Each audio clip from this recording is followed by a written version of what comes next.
for joining us here on The Real Story. I'm Emma Wulfhorst. August 13th is Connecticut's primary day. Races ranging from your representative at the state capitol to who will challenge incumbent Senator Chris Murphy. And when it comes to congressional primaries, another race to keep an eye out on is the 4th District. Congressional balance of power. Which Republican will go up against incumbent Representative Jim Himes in the southwestern corner of Connecticut? Republican voters will be choosing between these two candidates, Greenwich Michael Goldstein and Fairfield's Bob McGuffey. Goldstein is a doctor and lawyer. As far as his actual ideas, he's been focusing mostly on healthcare policy and costs. He also thinks the country should take a harder line when it comes to crime and policing. McGuffey is the leader of Connecticut's Tea Party, conservative activist and self-published author. He speaks mostly about cutting down foreign spending and concern over national debt. He says he's against Representative Himes' votes for foreign aid to countries like Ukraine. Democratic Representative Jim Himes has been in his office since 2009, and he's a ranking member of the House's Intelligence Committee, along with sitting on the Financial Services Committee. I got a chance to check in with him earlier. Take a listen. Congressman, it has been nothing short of, I would say, a few historic weeks here. So let's just start out. Can you tell me what sorts of discussions you've been having, whether it's with your colleagues on Capitol Hill to constituents here in Connecticut? Well, you're right. It's been one heck of a roller coaster. I mean, between obviously the current president deciding to step away from the campaign to the horrendous assassination attempt against former President Trump, we've all absorbed, 2 years worth of news in 2 weeks. So it's been very challenging. But, to those stories, thank goodness the former president was only lightly injured. There was nothing more serious. And speaking as a Democrat, and I think speaking on behalf of pretty much all of my Democratic colleagues, we just feel like the president's selfless decision has really opened up the presidential election. The level of excitement, the enthusiasm, the narrowing polls that Vice President Harris has managed to engineer in less than 2 weeks have been just startling. She's obviously become, even though, we haven't gotten to the DNC and officially seen her be given the nomination yet, she's become the now presumptive nominee, with everyone really rallying around her here. But, when it comes to Connecticut, you get to go around the state in your district and, give people news about what's coming from DC back home. So, federal grants, all sorts of projects. We know, though, that federal funding has been slowing down in general, a lot of that to do with those temporary pandemic era funds ending. But from your seat in Congress, how important is it that Connecticut's working relationship be there with the presidential administration, whoever it may be?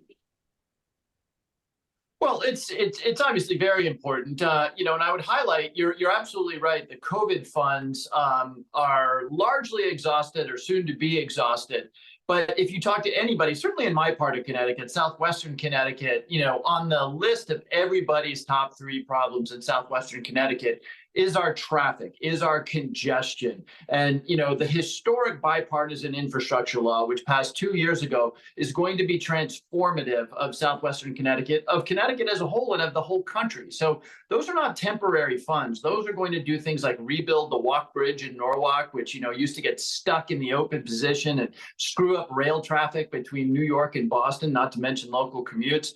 And again, so that's 2 things. Number one, that's money that will be here to really transform our quality of life here in southwestern Connecticut. And it's also, quite frankly, as I sit here in the middle of an unbelievably unproductive Congress. I mean, this Congress has been the least productive in generations.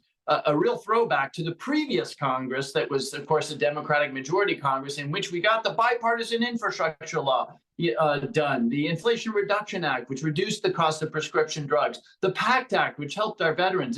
It's a little bit of a whiplash going from a Congress that was so productive under a Democratic majority to one that, quite frankly, has been a laughingstock, that opened with the Republican Party's inability to choose a speaker, then, of course, to fire the speaker. And so the fact that I'm sitting here in Connecticut when there's so much business we should be doing in Washington is a little bit annoying. And speaking of, what you called a really unproductive Congress, and I've heard that from all of our delegation, really, as, we've been speaking with them from, as you said, all of that speaker drama through now. The House was sent into recess and you're out until Labor Day, as you mentioned, not being down in DC right now. And, to say the least, a lot of lawmakers not happy about that. Can you tell me a little bit more about how you're feeling right now? Well, it is really frustrating. I mean, it's particularly frustrating because this is the 11th, maybe 12th time we've been sent home early in this Congress because the Republican majority found it impossible to pass their own bills. For the last couple of weeks in the Congress, we've been working on probably the most important thing we do, which is the federal budget. That's a massive amount of spending and taxation. And, the budget is, of course, what funds programs from the military to, all sorts of programs that are important here in the state of Connecticut. They just can't get it done. It's dysfunction. This isn't even, it sort of goes beyond the traditional left-right debate. Gosh, am I a centrist? Am I left? Am I right? You know what? None of that matters if the people in charge very simply can't tie their shoes in the morning. So we don't even get to vote on appropriations bills because they can't get them out of the Republican majority. That's enormously frustrating. And it slows us down, by the way. I mean, I talked about infrastructure a moment ago. We have a huge opportunity here in the state of Connecticut around the construction of submarines, right? We're going to be building incredible numbers of submarines up in New London.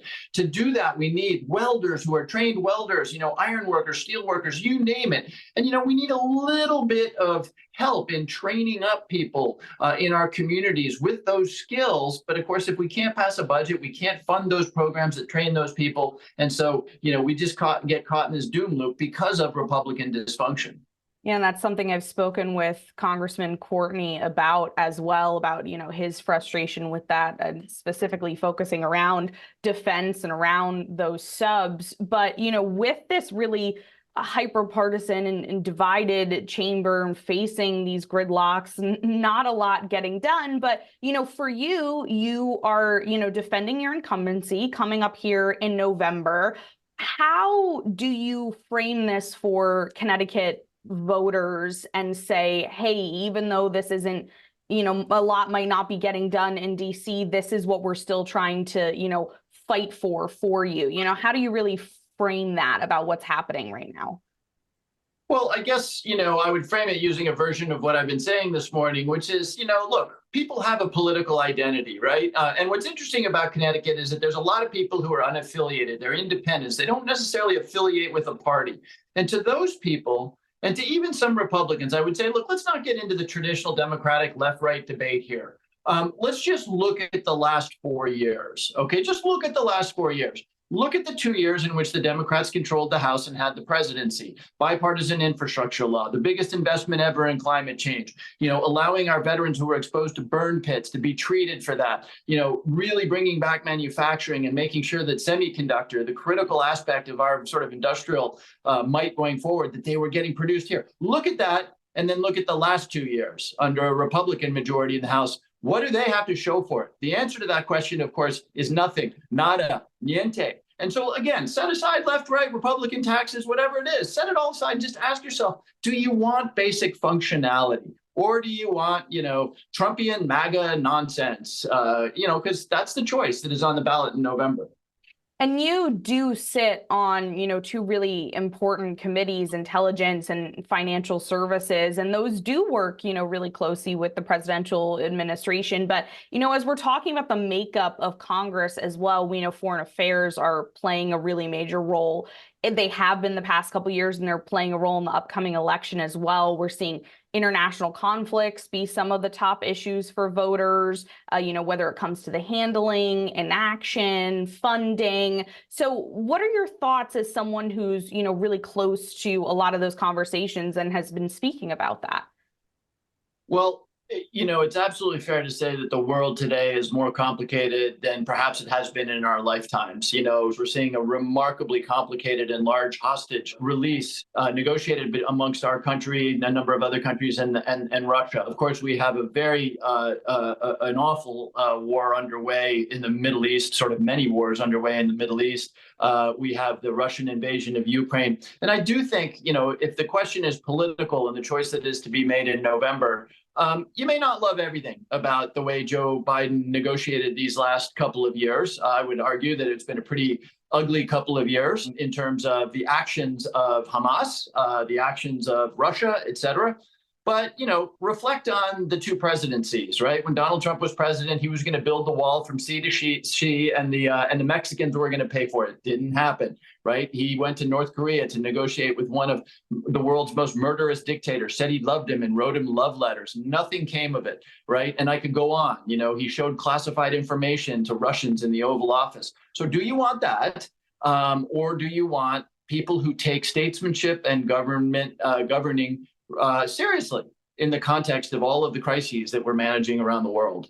We know you're not on the ballot until November. It is still just the beginning of August, so people are thinking about primaries. But here in Connecticut, a lot of our big races are going straight through, to the general. But as we've been speaking about the election, whether it's from the White House, the House of Representatives, all the way down the ballot, we do know there's still a lot of people, a lot of voters here, who aren't sure whether they're going to cast their ballots. I think from voters I've spoken with, there definitely was a lot of apathy, maybe previously to, President Biden dropping out of his run for reelection and then Kamala Harris taking over. But I think that's kind of impacted the rest of the ballot as well. We also know there are some people who sometimes try and use that ability to vote as a protest, maybe not voting intentionally. We saw back in the presidential preference primaries, people voting uncommitted on the Democratic ballot. So there are some who are pointing to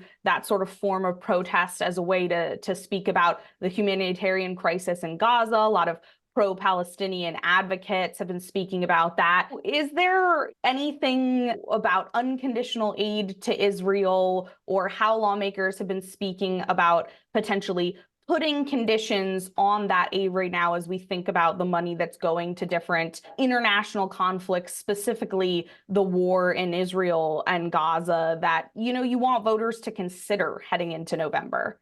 Sure. No, and I'm glad you asked the question because, my entire life I've been flummoxed by people who, citizens of the greatest democracy in human history, the United States, with all of the power that the United States has, and they say, oh gosh, I'm not excited to vote. Now, set aside the fact that generations of Americans died for your right to vote. We've been fighting for our entire history to make sure that all Americans have the right to vote.